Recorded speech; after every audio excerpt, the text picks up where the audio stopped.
कबीरवाला में एक माह से लापता खातून की लाश अपने ही घर से मिल गई। पुलिस ने कत्ल में मुलविस बहू और पोते को गिरफ्तार कर लिया।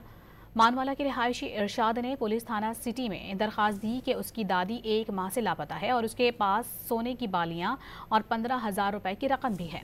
पुलिस ने तफ्तीश का दायरा वसी करते हुए उसके बेटे से पूछगछ की तो उसने बताया कि इस सिलसिले में मेरी बहू को शामिल तफ्तीश किया जाए। पुलिस ने मकतूला की बहू से तफ्तीश की तो उसने बताया कि उसकी सास हर वक्त लड़ाई झगड़ा करती थी, जिस पर उसने अपने बेटे के साथ मिलकर उसका गला घोंटकर कत्ल किया और लाश घर के कमरे में ही दफन कर दी। पुलिस ने बहू की निशानदही पर कमरे से लाश बरामद करके पोते और बहू को गिरफ्तार कर लिया। कबीरवाला में एक माह से लापता खातून की लाश अपने ही घर से मिल गई। पुलिस ने कत्ल में मुलविस बहू और पोते को गिरफ्तार कर लिया। मानवाला के रिहायशी इरशाद ने पुलिस थाना सिटी में दरखास्त दी कि उसकी दादी एक माह से लापता है और उसके पास सोने की बालियां और 15,000 रुपए की रकम भी है।